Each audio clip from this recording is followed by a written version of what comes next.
Hello అస్సలాము అలైకుం అందరికీ నమస్తే. Welcome to our channel Joy vlogs. ఈరోజు అరిసెలు చేస్తున్నాను. ఫస్ట్ టైం చేస్తున్నాను. ముందుగా బెల్లాన్ని తీసుకుంటున్నాను. ఈ అరిసెల కోసం నేను ఒక రోజు ముందుగా నానబెట్టుకున్న బియ్యం పిండి తడిగా ఉండటం కోసం నుంచి తీసి ఉంచానమాట. దానికి తగ్గట్టుగా బెల్లం ఎలాంటిది కొలతలు ఉంటుందండి. కేజీ అనుకోండి, ఒక పావు కేజీ తక్కువ వేసుకోవాలి కేజీకి బెల్లం. అలా అని చెప్పారు లెక్క. నేను ఫస్ట్ సారి చేస్తున్నాను కాబట్టి ఎలా వస్తాయో తెలీదు. కాకపోతే ఎప్పుడు ఒకళ్ళ మీద ఆధారపడే కంటే ఎప్పుడండి ఇలా ఒకసారి పాడైపోతాయి, 2 సార్లు పాడైపోతాయి, 3వ సారన్నా కుదురుతాయి కదా. ఏది పోకుండా ఏది రాదండి. ట్రై చేస్తున్నాను, చూద్దాం ఎలా వస్తాయో అరిసెలు. చిట్టి అరిసెలు చేస్తున్నానండి, మరీ పెద్దవి కాకుండా. ముందుగా బెల్లాన్ని నేను కరిగించుకుంటున్నానండి. ఎందుకంటే ఏదన్నా అరిసెలు అలాంటివి ఏమన్నా ఉంటే ఇలా కరిగించుకుని వడగట్టుకోవాలి. అరిసెలు చేయడం అంటే మాత్రం నిజంగా ఒక పెద్ద ప్రాసెస్ అండి. ఇది అందరికీ కుదరవు, విరిగిపోతుంది. పిల్లలు అరిసెలు అంటే తినట్లేదు కదండి. మా చిన్నప్పుడైతే మా అమ్మ ఇంట్లో వండితేనండి 5 మానికలు 6 మానికలు అలా వేసుకుని పెద్ద డబ్బాలకు వేసేసారి అలా చేసేవాళ్ళు. అరిసెలు అంటే ఒకళ్ళు అలా హెల్ప్ చేసుకుంటూ, ఈరోజు ఒకళ్ళు వండారనుకోండి, మరుసటి రోజు ఇంకొకళ్ళు వండేవాళ్ళు అనమాట. అట్లా వండుకుంటూ హెల్ప్ చేసుకుంటూ ముందు పంచుకునేవాళ్ళు. వండినట్టు ఉంచేవాళ్ళు కాదు, పంచుతూ ఉండేవాళ్ళు. అలా ఒకళ్ళు పంచుకుంటూ ఇవాళ ఒకరోజు చేశారనుకోండి, వాళ్ళు వేరే వాళ్ళ చుట్టుపక్కల 10 మందికి ఇచ్చేవాళ్ళు. రేపు ఇంకొక రోజు అనుకోండి, ఆమె హెల్ప్ చేయడానికి వచ్చేది, ఆవిడ ఒక 10 మందికి అట్లా టేస్ట్ చూడటానికి అని చెప్పేసి వాళ్ళ అరిసెలు ఎలా ఉన్నాయి, వీళ్ళ అరిసెలు ఎలా ఉన్నాయి అని టేస్ట్ చూడటానికి పంచిపెట్టుకునేవాళ్ళు. ఈ రోజుల్లో అయితే అట్లా లేవు. అరిసెలు అంటేనే అసలు ఎవరు ఒక్కటి కూడా పెట్టారు. ఎందుకంటే ముందు తయారు చేయడం చాలా కష్టం వీటిని. ఇప్పుడు ఈ కరిగించుకున్న బెల్లాన్ని దీంట్లో వేసుకుందాం. ఎందుకంటే నలకలు రాకుండా, అంతేనండి, వేరే ఏం లేదు. నలకలు మట్టి అలాంటివి ఏదన్నా ఉంటే అరిసెలకి ముద్రు పాకం రావాలి.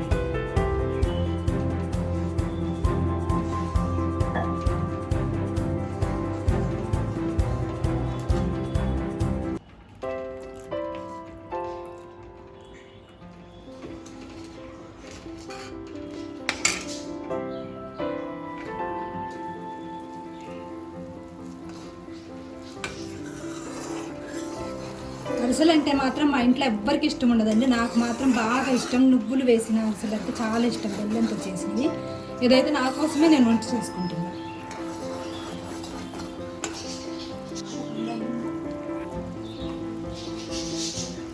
దీంట్లో నేను ఇలాచీ పౌడర్ చూద్దామండి. రాలేదండి, మళ్ళీ చూద్దాం పాకం వచ్చిందో లేదో.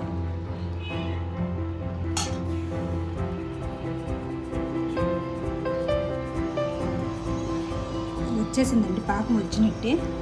పల్లెటూరులో నుండి ఈ పాకం వేయడానికి స్పెషల్గా ఒకరోజు ముందే చెప్పేవాళ్ళు, ఇది కుదరకపోతే అరిసెలు కుదరవని చెప్పేసి. ఒక మాస్టర్ ఉండేవాడు అనమాట పల్లెటూరులో. ఆ ఊరు మొత్తం వండటానికి అతన్నే పిలిచేవాళ్ళు. చిన్నప్పుడు మాట అండి. ఇప్పుడైతే ఎవరికి వాళ్ళు యూట్యూబ్లో అవి చూసుకుని ఎవరికి వాళ్ళు ఇలా కొంచెం తినేది కూడా కొంచెమే, వంట చేసుకునేది కూడా కొంచెమే అయిపోయింది. ఇందులో పిండి కలిపేసుకుందాం వాళ్ళండి, లేదంటే ఉండలుగా అయిపోయింది.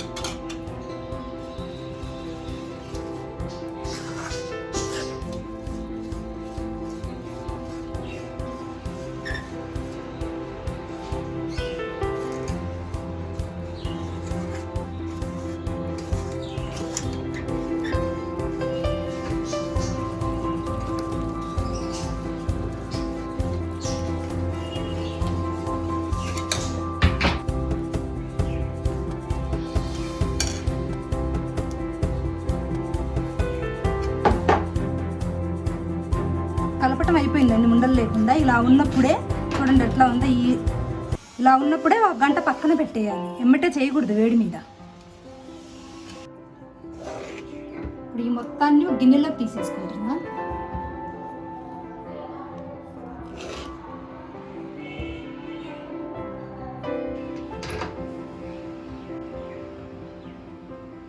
ఇప్పుడు ఆయిల్ పోసుకుంటున్నా. ఇది చల్లారిపోయిందండి, ఆయిల్ కూడా అటు వేడెక్కుతుంది. ఇలాంటి ఒక కవర్ని తీసుకోండి.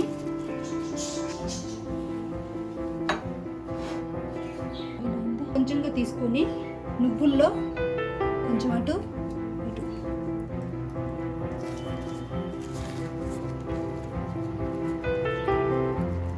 నేను చిన్న చిన్నవి చేసుకుంటున్నానండి, ఫస్ట్ సారి కాబట్టి.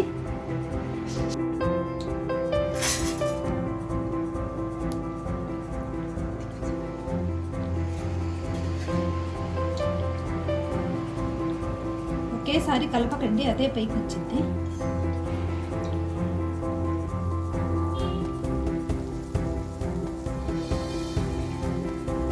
చిన్నగా తిప్పండి దీన్ని.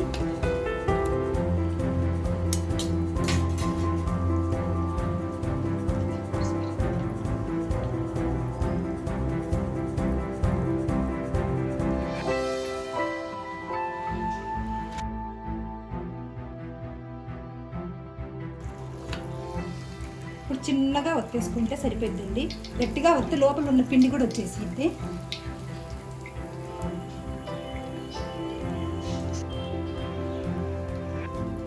నేను మొదటిసారి చేసిన అరిసెండి ఇది.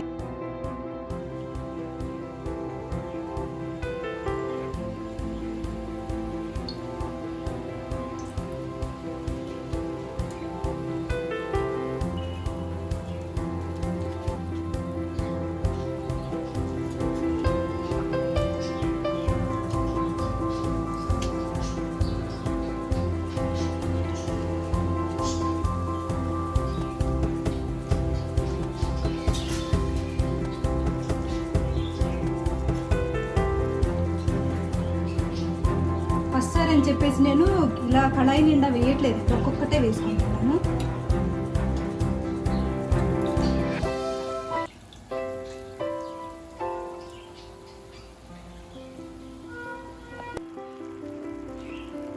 ఇప్పుడు నేను ఇలా అరిసెలు చేస్తూనే మా బాబు వచ్చి పులిహోర కావాలని అడిగారండి. పులిహోరకు కూడా నేను అన్నం రెడీ చేస్తున్నాను, రైస్.